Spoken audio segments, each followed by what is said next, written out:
Bonjour, c'est Thomas de l'excellence du service et aujourd'hui nous allons essayer de comprendre pourquoi la marque Fenty, la marque de vêtements de luxe de Rihanna, a été mise à l'arrêt. Donc à travers une analyse marketing, nous allons essayer de comprendre pourquoi la marque Fenty a été mise à l'arrêt d'un commun accord par LVMH et Rihanna. Mais avant ça, surtout n'oublie pas de télécharger le livre blanc gratuitement, c'est plus de 50 pages pour enchanter tes clients. Je te mets le lien dans la description juste en dessous.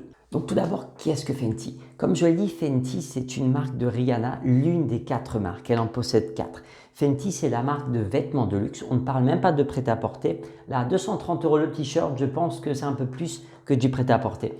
Ensuite, les 3 autres marques de Rihanna que nous avons actuellement, en tout cas, c'est Fenty Care, donc la marque de cosmétiques de soins. Nous avons Fenty Beauty, donc la marque de produits de beauté.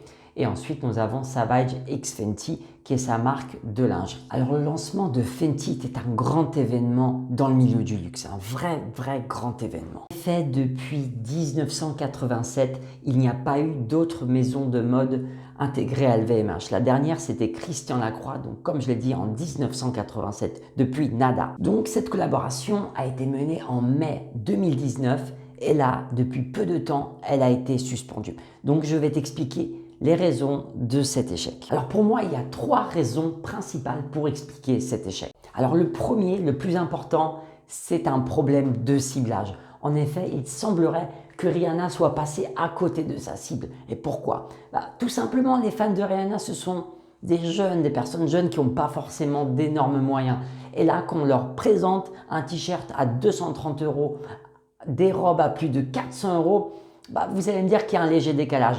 Et j'ai l'impression que justement, Fenty est passé complètement à côté de son public. Tu vas me dire qu'il n'y a peut-être pas que les jeunes et que Rihanna est très connue. D'accord, mais les autres clients qui ont peut-être l'habitude des autres marques de luxe vont pas forcément voir en Rihanna une grande notoriété pour vendre ses produits. Et dans un univers où l'image est vraiment principal moteur d'une marque, peut-être que même le nom de Rihanna n'a pas suffi pour convaincre ses clients potentiels. Le second point pour moi, c'est un vrai problème de communication, de stratégie de communication.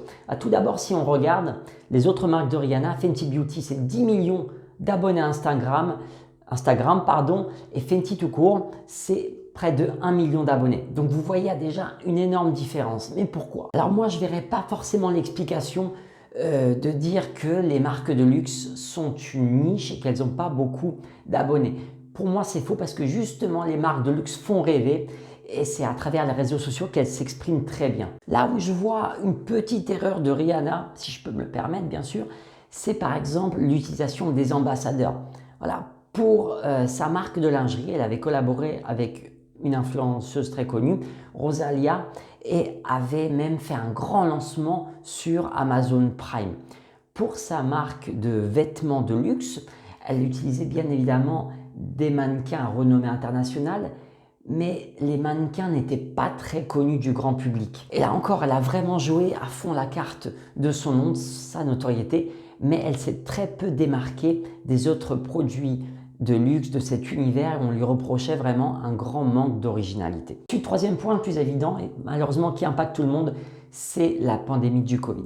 Bien évidemment, il y a eu des fermetures de certains magasins qui ont forcément impacté ses ventes, mais il y a également eu un problème de pilotage stratégique. En effet, Rihanna était souvent bloquée aux États-Unis, là où ses équipes travaillaient en grande partie à Paris et en Italie. Donc il y avait vraiment un problème de pilotage stratégique par la distance. Tu vas me dire que c'est rien, mais va piloter ton entreprise de l'autre bout du monde. C'est vraiment pas évident et cette pandémie a freiné cette dynamique. Qu'est-ce qu'on peut tirer de cet échec? Tout simplement que parfois la notoriété, même celle de Rihanna, ne fait pas tout et il est primordial d'être en cohérence avec son public et effectuer un ciblage de qualité. Elle n'a malheureusement pas pu trouver son public avec sa marque de luxe, mais heureusement, ces 3 autres marques fonctionne à merveille. La preuve, Fenty Beauty est même vendue à Sephora. Alors, je dis échec, mais pour l'instant, la marque n'a pas fermé, elle a juste été mise en pause. Donc peut-être qu'elle va profiter de cette fermeture pour mieux travailler sur son positionnement stratégique, sur son ciblage et sa communication et revenir en plus forte. Alors n'hésite pas à me dire ce que tu penses de cette suspension, de cet arrêt de la marque Fenty. Dis-le-moi en commentaire. On pourra peut-être échanger ensemble. Tu pourras peut-être approfondir mon analyse ou voir des points que je n'ai pas vus. Et merci encore de m'avoir suivi, de me soutenir, de liker si tu apprécies la vidéo. Et si c'est le cas, n'oublie pas de t'abonner à la chaîne de l'excellence du service. Pour ma part, je te retrouve dimanche pour une nouvelle vidéo. À bientôt.